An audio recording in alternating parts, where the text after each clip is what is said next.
Muito bom dia a todos, quero saudar-vos com a paz de Cristo, agradecer ao Daniel o convite e as palavras simpáticas e a introdução.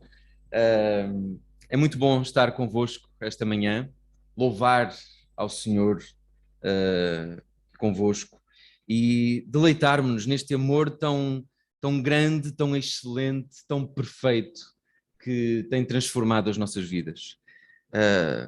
Olhar para trás e ver 62 anos de caminho é uma história, mas é uma história que certamente teve momentos muito bons, teve outros mais difíceis, mas em todos os momentos há uma constante e há algo que nos transporta para o futuro e que nos sustenta no presente, e esse é o amor do Senhor connosco. A sua graça e a sua misericórdia certamente nos sustém. E nós vamos meditar um pouquinho sobre isso esta manhã. Queria convidar-vos a abrirem as vossas Bíblias em Mateus, no capítulo 5. Vamos ler aqui alguns versículos. Mateus 5, a partir do versículo 43. Este texto, como certamente sabem e estão lembrados, está inserido no grande sermão do monte que Jesus entregou não só aos seus discípulos, mas à multidão que se juntou. E este texto é extraordinário. Nós lá na igreja em Aveiro estamos a fazer uma série de pregações no Evangelho de Mateus. Já começamos o ano passado, ainda só vamos no capítulo 18 ou 19. E detivemos-nos durante muito tempo aqui no Sermão do Monte. Então é bom revisitar o texto novamente convosco. Lemos então a partir do versículo 43. Ouvistes o que foi dito: amarás o teu próximo e odiarás ao teu inimigo. Eu, porém, vos digo: amai os vossos inimigos e orai pelos que vos perseguem, para que vos torneis filhos do vosso Pai Celeste, porque Ele faz nascer o seu sol sobre maus e bons, e vir chuvas sobre justos e injustos. Porque se amardes aos que vos amam, que recompensa tendes? Não fazem os publicanos também o mesmo? E se saudardes somente os vossos irmãos, que fazeis demais? Não fazem os gentios também o mesmo? Portanto, sede vós perfeitos, como perfeito é o vosso Pai Celeste. Este texto é o fim de uma série de antíteses que Jesus lançou, que desafiam o pensamento e o sentimento que as pessoas tinham acerca de como cumprir a lei, como obedecer a Deus, de como ser justo, de como ser bom. Então todas elas começam com esta expressão: ouvistes o que foi dito. E Jesus depois expõe, não é? Ele falou: não adulterarás, não jurarás falso, olho por olho. E depois Jesus contrapõe e diz: mas eu, porém, vos digo. E seria de pensar que, quando Jesus faz esta antítese, ele iria dizer alguma coisa que contradiria aquilo que estava escrito antes. Porque normalmente é assim, não é? Olha, vocês ouviram assim, mas eu agora digo-vos que é assim. Mas Jesus não contrapôs. Ele não anulou, ele não revogou, ele cavou mais fundo. Ele aprofundou o entendimento, a consciência que aquelas pessoas tinham acerca daquilo que a lei efetivamente significava. E, ao fazer isso, ele colocou todas aquelas pessoas, e coloca-nos a nós também, numa posição muito desconfortável, que é a posição de nós nos vermos ao espelho, não com os olhos da nossa justiça própria, mas como Deus vê aquilo que está dentro de nós, e percebermos que nós estamos ainda muito longe daquilo que Deus requer de nós. E este lugar desconfortável, ele é o princípio do caminho para nós chegarmos a Deus. Ele é necessário. Nós não gostamos de estar ali, nós não gostamos de estar debaixo dos holofotes, nós não gostamos de ver os nossos erros expostos e trazidos à luz, nós não gostamos de ser desmascarados diante de todos. Isso é desconfortável, nós fugimos disso. nós gostamos das máscaras. Destas nem tanto, mas das outras nós gostamos.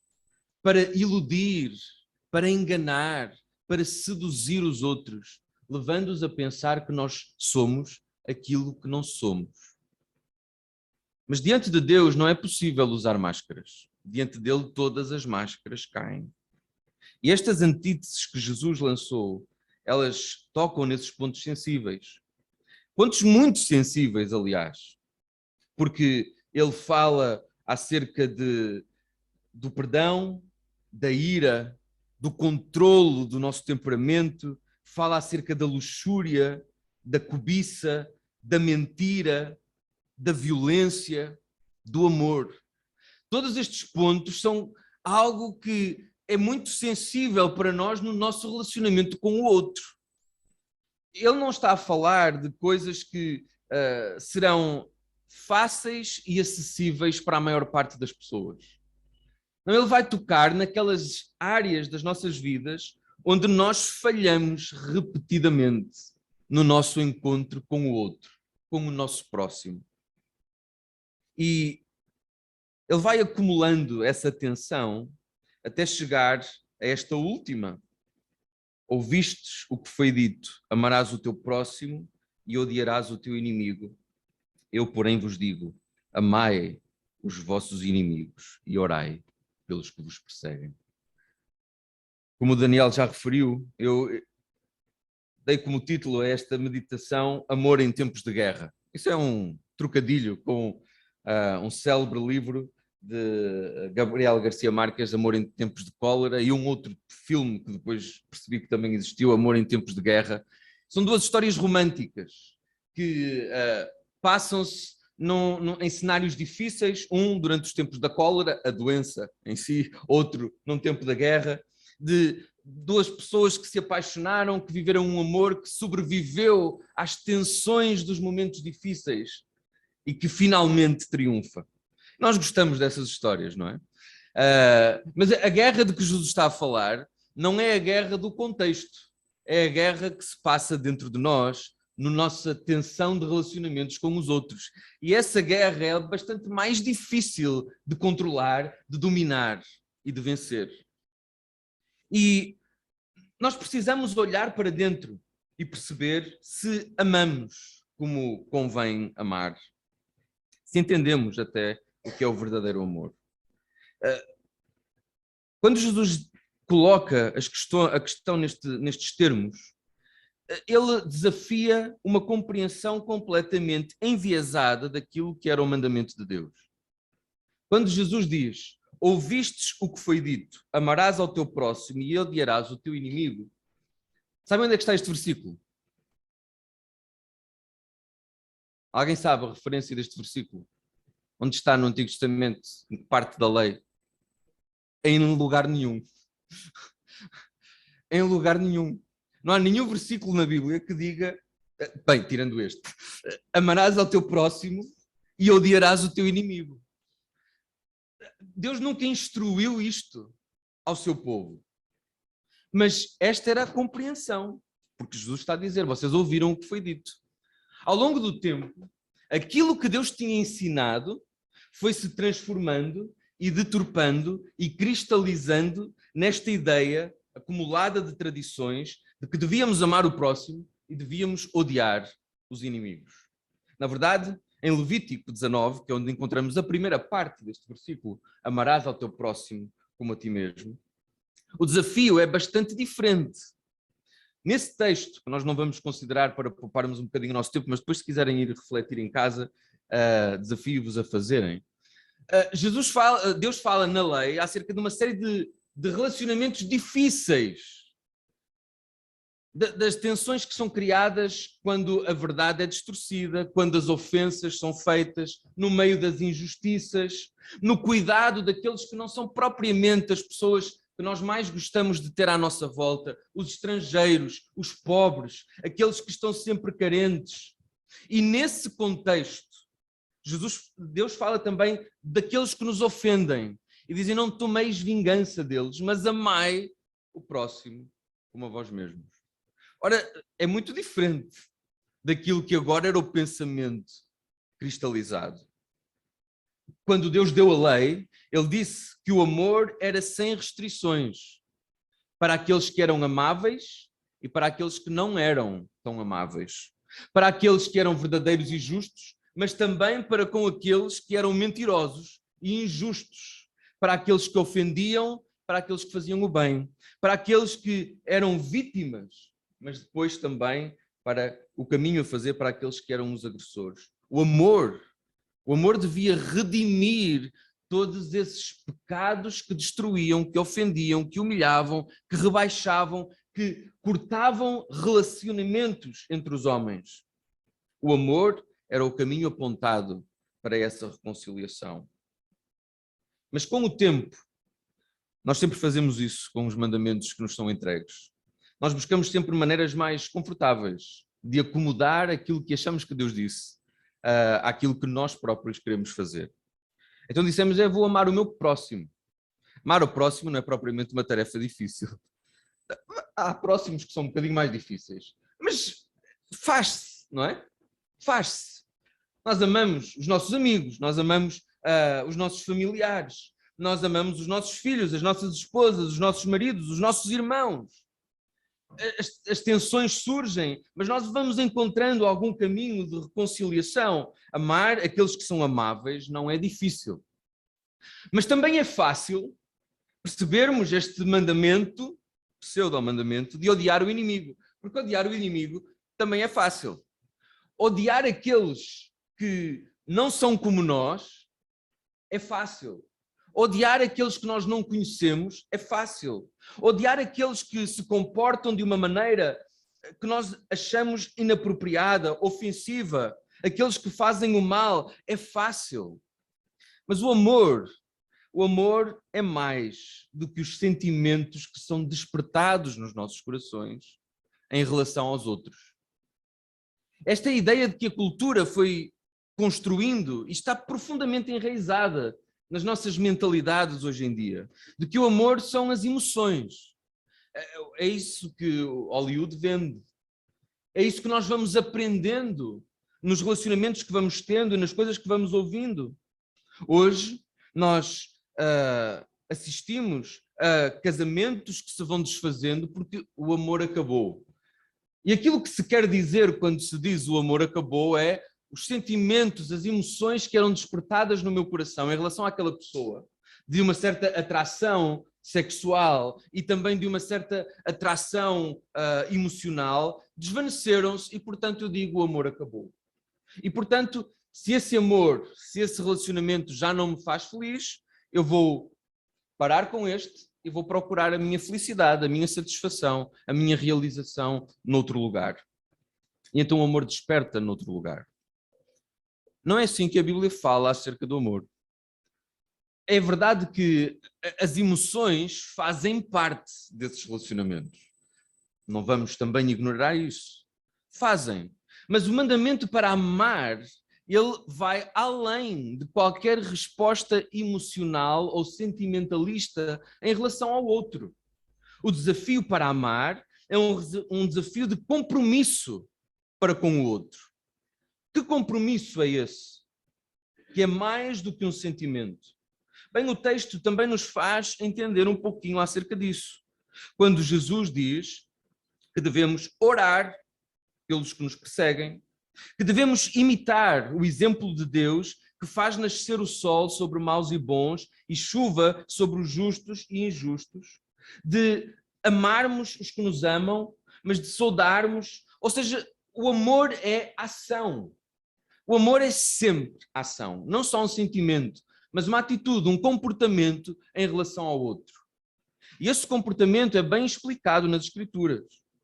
Talvez no maior texto sobre o amor, não é? Muito celebrado nos casamentos, 1 Coríntios 13, onde nós vamos falar do que é o amor, nós percebemos que o amor é o meu posicionamento em relação ao outro. E o amor não busca os seus próprios interesses. É por isso, como ouvimos há pouco, que o Sr. Putin está enganado quando cita o versículo. Porque o amor não busca os seus próprios interesses. O meu ato de amar não é para que eu me sinta bem. Não é para que eu me sinta confortável, não é para que eu me sinta realizado, não é para que isso encha as minhas medidas, não é para que eu esteja emocionalmente estável. Não, eu amo porque eu quero o bem do outro. O amor é em relação ao outro, não a mim. Não é o que eu ganho daquele relacionamento ou dessa entrega, não é o que eu posso tirar disso, mas é antes o que eu dou, o que eu contribuo para o outro, buscando o seu interesse. E a Escritura está cheia de exemplos acerca disso. Jesus dá aqui o exemplo: se eu amo, eu oro, eu intercedo diante de Deus por aquela pessoa, ainda que ele seja o meu perseguidor, o meu inimigo. Eu amo, eu tomo uma ação consequente com o amor que eu digo ter. Noutros lugares nós lemos que se eu amo ao meu irmão que está ao meu lado e ele está com fome, ou sede, ou frio, e eu digo, eu te amo muito, meu irmão, mas eu não lhe dou de comer, nem de beber, nem ponho uma capa nas suas costas para o abrigar, o meu amor não é verdadeiro. São palavras. E como diz a sabedoria popular, as palavras levam-as o vento. O amor é uma ação concreta, específica, para abençoar, para edificar a vida do outro. Isso aplica-se em todas as áreas. No casamento, diz que os maridos devem amar as suas esposas, sacrificando-se a si mesmos, por amor delas, para as santificarem. Há uma ação objetiva. Diz que devemos preservar o leito matrimonial sem mácula. Portanto, a minha fidelidade é um ato de amor para eu preservar o meu leito sem mácula, honrando a minha esposa e a minha esposa honrando-me a mim. Diz que os filhos devem honrar os pais, isso é um ato de amor. Diz que os pais, por seu lado, não devem provocar à ira os seus filhos. Isso é amor. O amor tem sempre uma face visível, concreta, específica. Não são sentimentos nem emoções, não são palavras. Amor é ação. E se eu tenho que amar o meu próximo, isso significa que eu preciso de estar envolvido na vida do meu próximo e que eu tenho que ter atitudes, comportamentos e ações que possam edificar a vida do meu próximo. Essa é a face do amor. E o debate é quem é o próximo, afinal. O inimigo é meu próximo ou não é meu próximo? Quem é o meu próximo? Bem, lembram-se que Jesus uma vez contou uma parábola para dizer quem era o próximo. Porque havia... Estas pessoas interrogavam-se mesmo, não é? Quem é o meu próximo? Fazer bem ao outro judeu, eu entendo. Mas se ele for um publicano, o publicano é meu próximo. Ele é um traidor do povo. Eu devo honrar o publicano, amar o publicano, agir para o benefício do publicano, como faço, por exemplo, para o sacerdote ou o rabi, ou o meu pai. Os romanos são nossos próximos. Devemos amar os romanos e orar por eles e fazer-lhes o bem, caminhar a milha extra quando somos obrigados, dar a capa. Quem é o meu próximo? E Jesus contou aquela história, não é? Conhecida como a do bom samaritano, de um homem que foi espancado e muitos passaram por ele e ignoraram a dor, o sofrimento, a situação e circunstância daquele homem que jazia quase como morto na beira da estrada. E aquele que parou e cuidou e gastou do seu tempo e gastou do seu dinheiro e reorganizou a sua vida para valer àquele que estava no chão, prostrado como morto, foi aquele que ninguém considerava o próximo. Foi o samaritano. Foi o inimigo. E com esta história, Jesus demonstrava que o próximo é toda a gente. O próximo são todos. O próximo são os amigos, são aqueles de quem gostamos, mas o próximo também é o inimigo e aqueles de quem nós não gostamos tanto. E fazer ações concretas para edificar a vida daqueles de quem nós não gostamos tanto, esse é um caminho difícil. Todos nós reconhecemos isso. É difícil. Ainda há umas semanas atrás, a propósito deste contexto da guerra na Ucrânia, Ouvíamos a notícia, o alerta nos telejornais de que algumas crianças russas, cá em Portugal, nas escolas, estavam a ser vítimas de bullying só por serem russas. Nós somos rápidos em odiar os inimigos. Essa é a resposta natural. Nós ouvimos, não é? Votos de morte, não é? Aos russos e em particular a um russo. Aquele que toda a gente odeia, porque é fácil. O Sr. Putin. Mas vemos, se calhar, raramente, outros a levantarem-se para orarem. Para clamarem a Deus pela salvação daquele homem. Para que Deus mude o seu coração.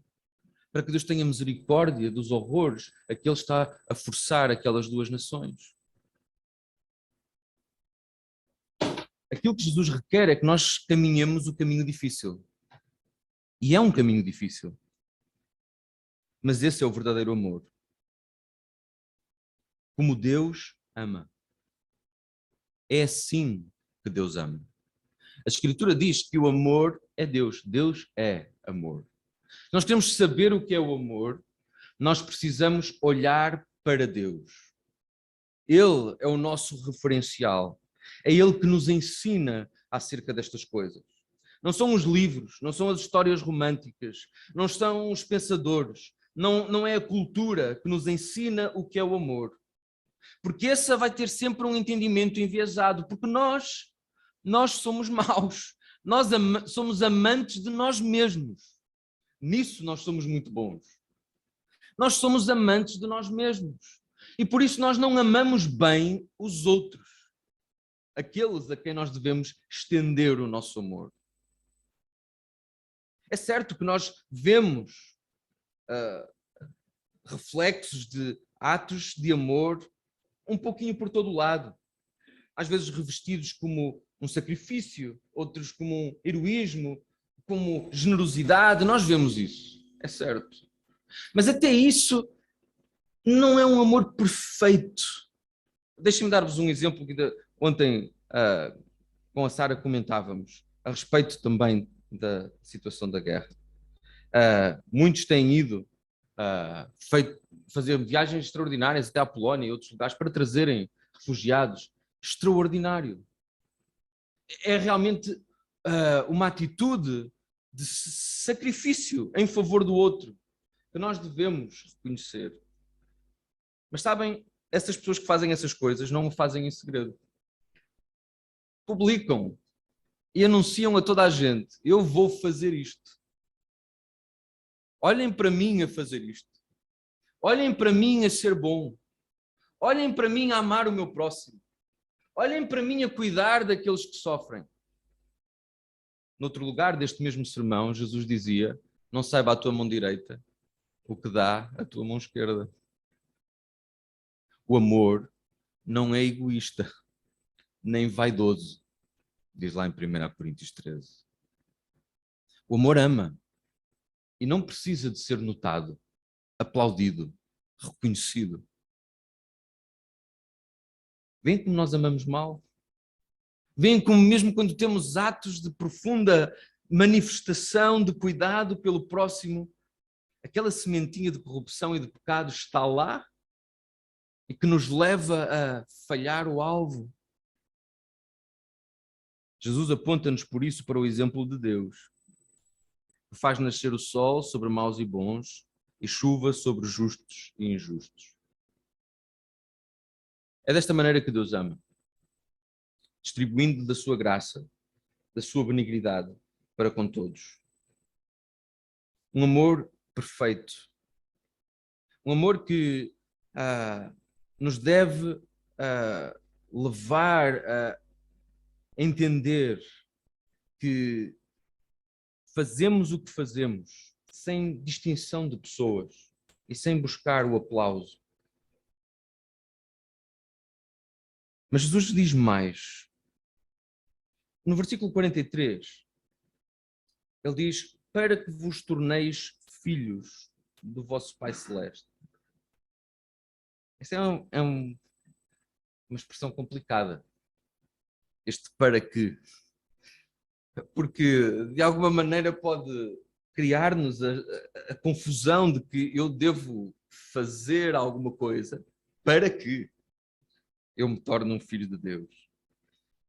Tem um certo cheiro de meritocracia, não é? Que colide com aquilo que nós conhecemos das Escrituras, de que a justificação é pela fé e pela graça.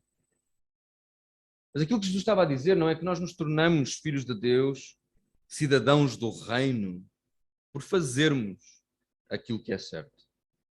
Todo o resto do sermão contraria essa ideia. A começar logo pelo princípio, quando Jesus diz: bem-aventurados os humildes de espírito, porque deles é o reino dos céus. Esta é a primeira frase do discurso de Jesus.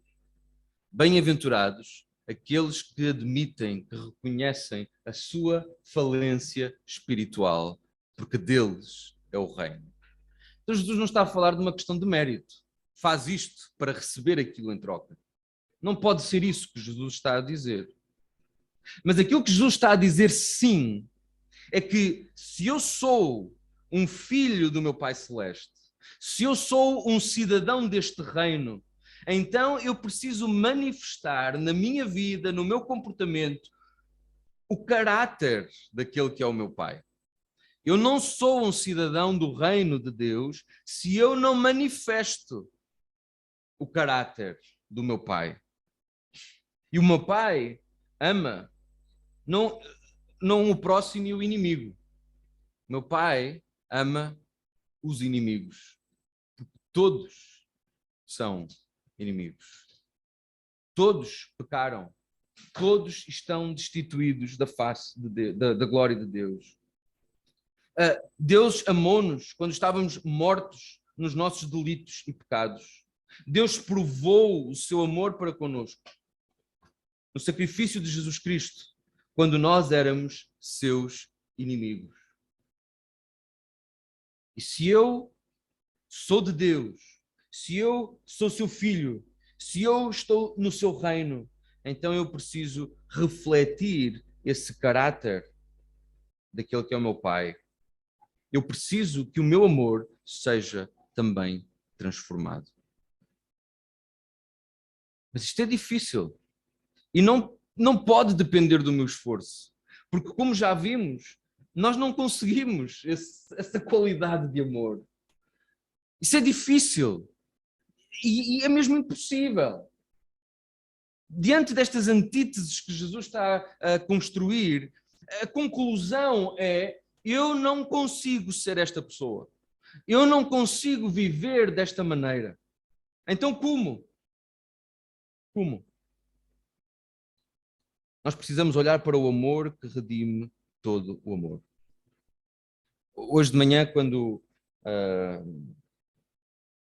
liguei o meu telemóvel, eu sigo uma página que publica um quadro de um pintor famoso todos os dias. É para trabalhar a cultura.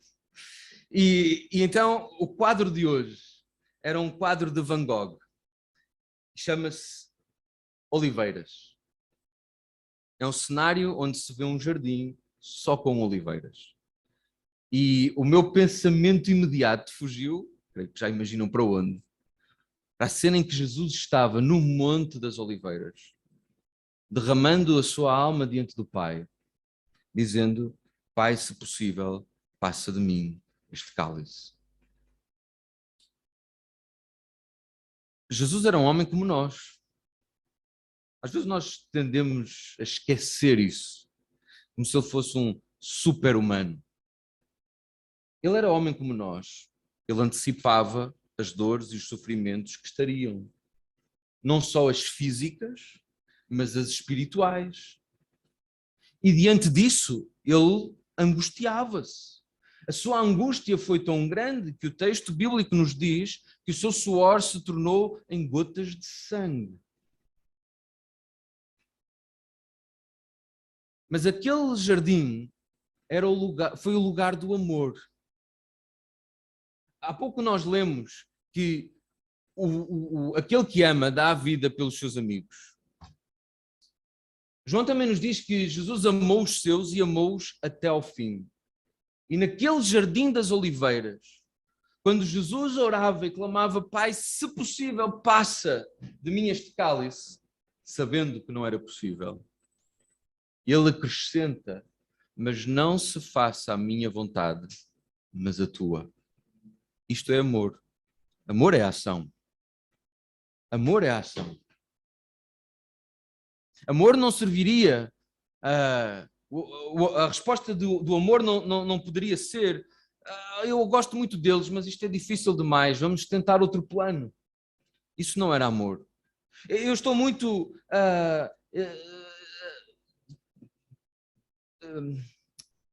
eu sou movido de compaixão para com eles, eu percebo o seu sofrimento, eu percebo a sua miséria, eu vou ajudá-los, eu vou ficar com eles mais tempo, a curar os doentes, a ressuscitar os mortos, a multiplicar pães e peixes, a reverter esses efeitos do pecado que os afligem. Eu vou fazer antes assim. Isso não era o amor. Embora pudesse ser percebido pelos homens como uma resposta amorosa, mas esse não era o amor. Não era disso que as pessoas precisavam. Não era de pão, nem de peixe, nem de boa saúde, nem de pernas firmes para andar, nem de familiares trazidos da morte. Não era disso que as pessoas precisavam. As pessoas precisavam de uma cura para o seu problema, para o seu pecado, para o seu destino eterno, maldito no fogo do inferno. E só uma coisa poderia resolver esse problema: o sacrifício de um cordeiro puro. Não havia outra resposta que o amor pudesse dar, senão o sacrifício de Jesus. E por isso, naquele dia, apesar dos discípulos não entenderem porque é que Jesus tinha que morrer, e Pedro lhe ter dito, não faças isso, Senhor, de maneira nenhuma vamos deixar que isso aconteça. E quando vieram prendê-lo, apesar de ele ter sacado da espada e ter cortado a orelha do servo do sumo sacerdote, eles não entendiam, mas aquele era o caminho do amor, do verdadeiro amor. Um amor sacrificial. Não se faça a minha vontade, mas a tua. A face do amor esteve no julgamento, enquanto Jesus não abriu a sua boca. Esteve no caminho para o Gólgota, quando ele carregou aquela cruz. Esteve quando era pregado e orava, Pai, perdoa-lhes, porque eles não sabem o que fazem. Estava quando ele disse, João, eis aqui a tua mãe, mulher, eis aqui o teu filho. Quando ele disse, está consumado. Essa é a face do amor. Esse é o verdadeiro amor. E esse é o amor que redime todo o amor. O amor de Jesus, que se sacrificou em nosso lugar. Ele que não pensou apenas em si, mas em nós. Que foi capaz de guardar a sua glória e exaltar a sua glória ao mesmo tempo que amou os seus inimigos. Que é aquilo que nós achamos que é impossível de fazer.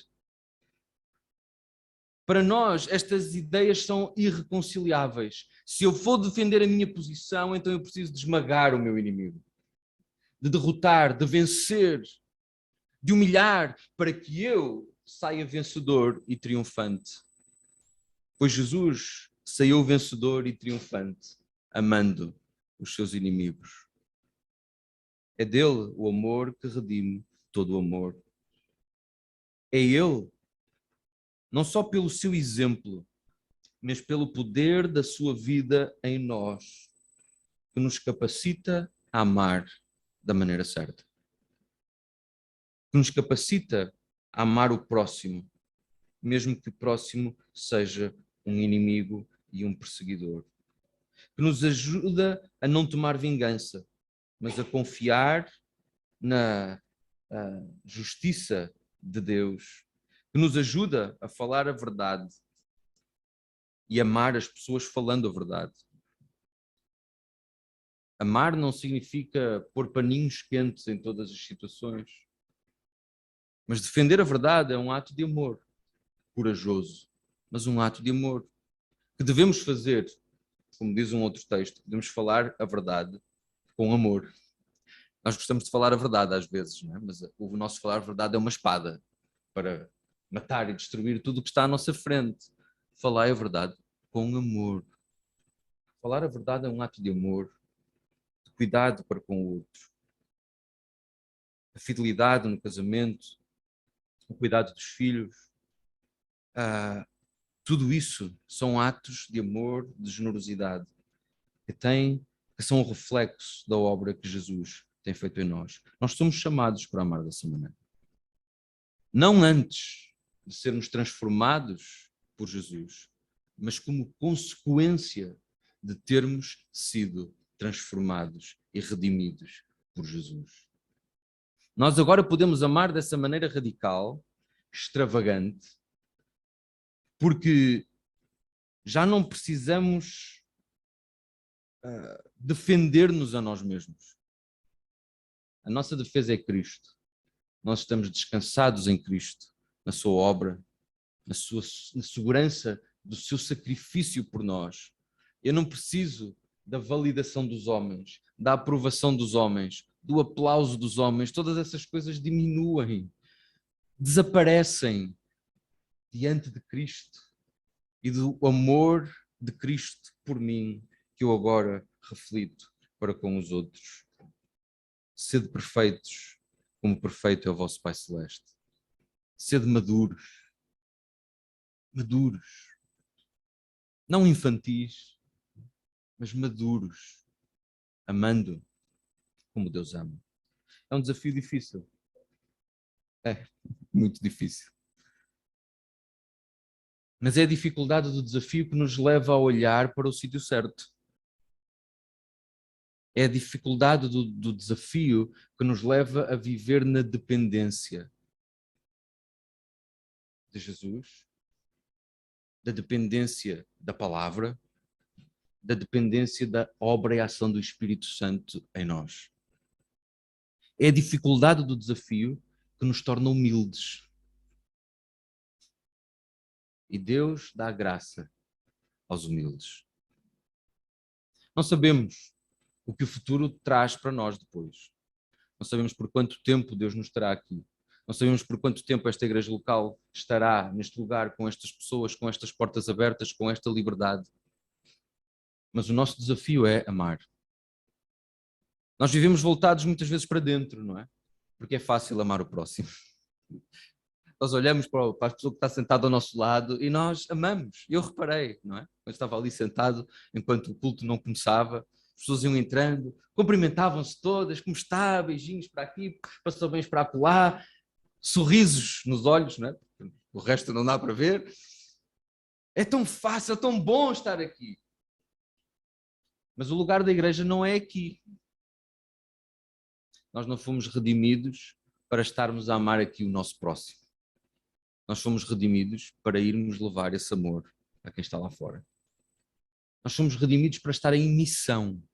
Porque o mundo precisa conhecer este amor que redime todo o amor. E onde nós estamos, com os nossos familiares, com os nossos amigos, com os nossos vizinhos, com os nossos colegas de trabalho, na escola, nós precisamos levar esse amor de uma forma prática, inteligível, para que as pessoas percebam que estão a ser amadas de uma maneira diferente. Um amor que o mundo não conhece, mas nós conhecemos pela graça de Deus. E que hoje, no dia em que olhamos para trás e damos graças a Deus, porque Ele nos sustentou, nós possamos olhar para a frente e rogar ao Senhor que nos dê a graça de continuarmos no caminho, amando como Ele ama e cumprindo os desafios de ser um discípulo de Jesus. Que o Senhor nos ajude. Amém.